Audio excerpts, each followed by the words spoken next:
So, if you ever seen a person spinning a basketball balanced on their finger, or maybe a vaudeville act where the performer is spinning plates on the top of thin sticks, then you've seen an application of what's called the center of mass or the center of gravity. In physics or engineering, the center of mass is the average position of all parts of a system weighted by their masses. That's the kind of the formal definition. And the key to both of these acts is keeping the center of mass of the object right above the point that it's spinning around. Right. So in this presentation, we're going to look at methods for calculating the location of the center of mass given some different information about the system. So to start, suppose we have a classic teeter-totter or seesaw situation where a board is balanced on a pivot. And if we put a mass at a point on the board, x units from the pivot, then that mass's so-called moment is equal to the mass times its distance from the pivot point. Now, in practical terms, the moment measures the tendency of the system to spin around the pivot in a given direction. So in this case, since the x value would be negative if we put the origin at the pivot point, the system is going to want to rotate in a counterclockwise direction. Now, suppose we add a second mass, add a second distance from the pivot, and define its moment exactly the same way. Now, this moment, in contrast, would be positive, so it's telling it that this mass would make the system rotate in a clockwise direction. So for a system with multiple masses, the total moment is going to be just the sum of the individual moments. All right, so this definition summarizes all of those concepts and adds one additional definition here in the last sentence. The center of mass is the location of a pivot that makes the total moment equal to zero. In other words, if you put the pivot on that point, then the system will be balanced and there won't be any rotation at all. So how can we locate that center of mass? Well, I'm going to continue with this kind of simplified situation where all of our masses are on a line. And I'm going to assume first that we have n of them.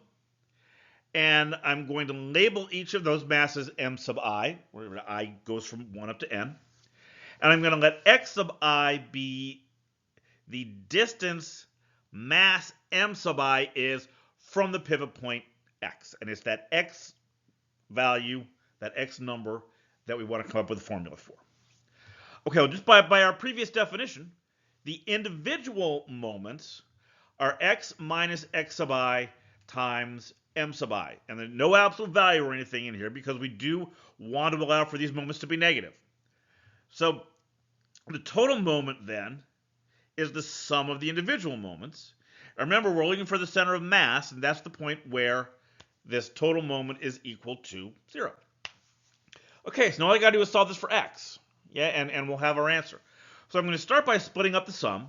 I'm going to make this the sum of x m sub I minus x sub I m sub I. And I'm remember, keep on your focus here. We're solving for x. So I'm going to move the term that doesn't have an x over to the right-hand side. And now x doesn't have an I in it. Right? X is constant with respect to that counting variable. So I'm just going to bring it out in front of the sum. And I want you to think about that sum over there on the left-hand side. That sum is the sum of all of the individual masses. Well, if you add up all the individual masses, you get the total mass. Right? So I'm going to let m be that total. It's the total of all of the individual m sub i's. And now we've got our formula, right? I'm going to divide both sides by m, and we get our formula for the location of the center of mass, right? It's equal to the sum of the individual moments divided by the total mass. I want you to stop and think about this for just a second, and think back to that physicsy definition I had on the first slide. This is really just a weighted average, right? The masses are the weights, right? We multiply the weights by the x values, the distances, and it's the distance that we're trying to find, and then we divide that by the total of the weights. That's the total mass. So this really is just a weighted average. Okay, so how can we step this up to 2 dimensions? Well, we do it in a very natural way. We have a bunch of point masses, and they're in 2 dimensions now, so their coordinates are x sub I comma y sub I. Yep. And we define the moments this way. Now I want you to stop and look at this carefully for a minute, because these definitions always throw me every time I have to look at them. Right? The moment about the y-axis is determined by the x coordinates, and the moment about the x-axis is determined by the y coordinates. It always feels very backwards to me. It always feels very non-intuitive. So I really want you to stop and think about what's going on there.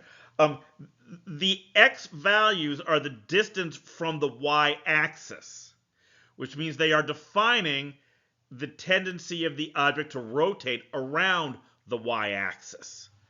Then looking at the other moment, the moment about the x-axis, the y values determine how far the point is from the x-axis, above or below it, right? So it's the y values that determine the tendency to spin around the x-axis. It makes sense that it should be this way, yeah, but I always have to stop and check myself and make sure I'm saying it correctly.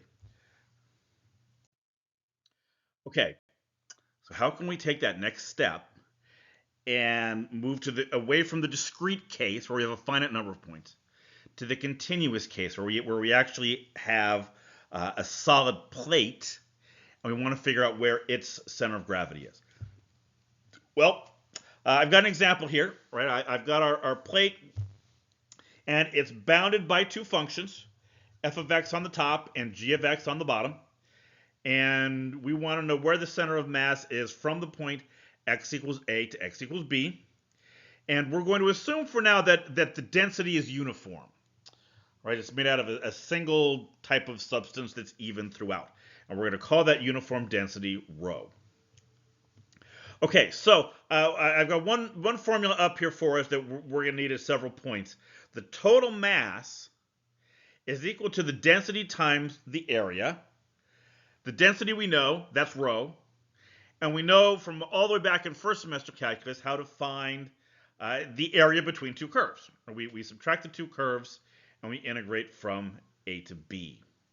Okay, so hold on to those. And let's see if we can come up with formulas for the x and y coordinates, kind of like we did on the previous slide.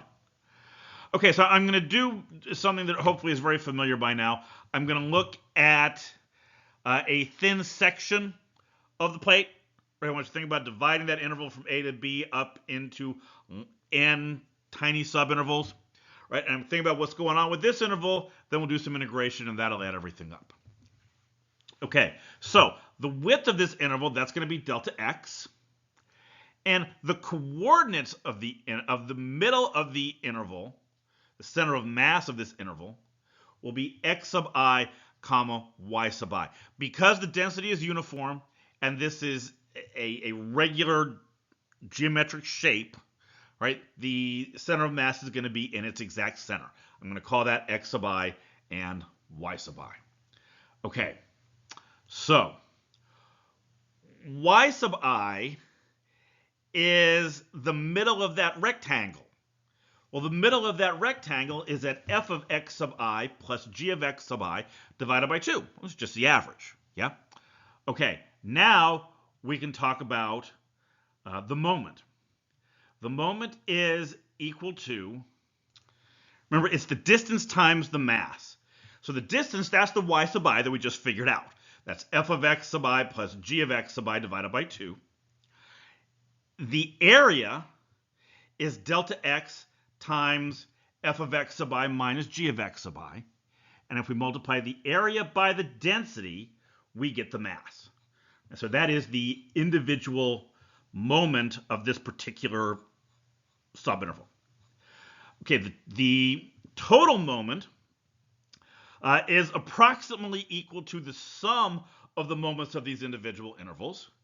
And if we put our formula in there, and I did do a little simplifying. I pulled the rho out in front, and I pulled the 1/2 out in front, and that left me with f of x plus g of x sub I times f of x sub I minus g of x sub I times delta x. And now we're ready for the integral part. Right? If we take the limit as n goes to infinity, both sides of this, the left side stays m sub x. The rho divided by 2, that's still a constant. We can bring that out in front. The sum becomes an integral, and we have the integral from a to b of f of x plus g of x times f of x minus g of x. You could also multiply that out and make it the integral of f squared of x minus g squared of x, if that's easier for you to remember, right? Both formulas work just fine. Now, if you remember, back up to like the second line there, this calculation was based on the y values. So that's why I'm calling this m sub x, because we're measuring the tendency to rotate around the x-axis here, right? And this brings us to our final conclusion. The y-coordinate of the center of mass is m sub x divided by the total mass. Right? It's essentially, again, a weighted average. Okay. So how about the other coordinate?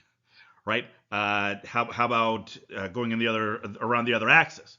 Okay. Well, first here we get off easy. The distance out from the y-axis is just x sub I. Right? So this is x sub I times delta x, f of x sub I minus g of x sub I. Again, that's the area times the density. And that gives us an individual moment around the y-axis.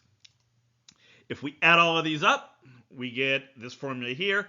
Rho, again, it's a constant, so I pulled it out front.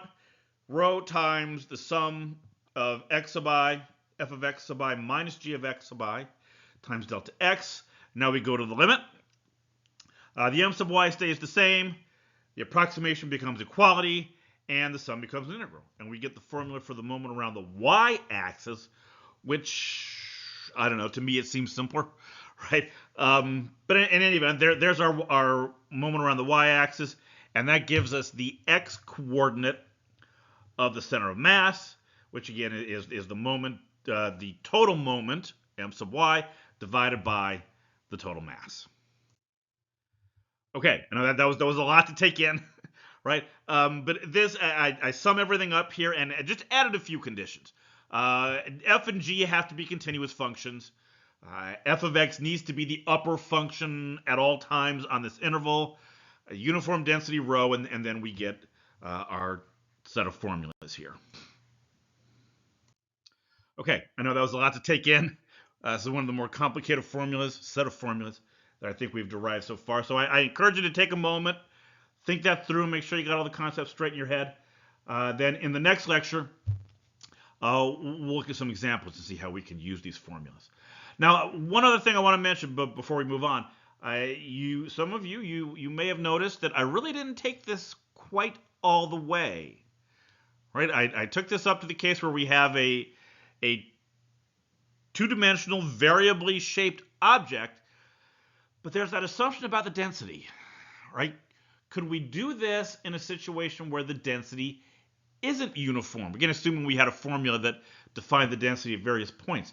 Well, the answer to that ultimately is yes, but it requires something called a double integral, and that's a topic that we actually aren't going to take up until the third semester calculus class. So in terms of center of mass so far, this is where we're going to leave off.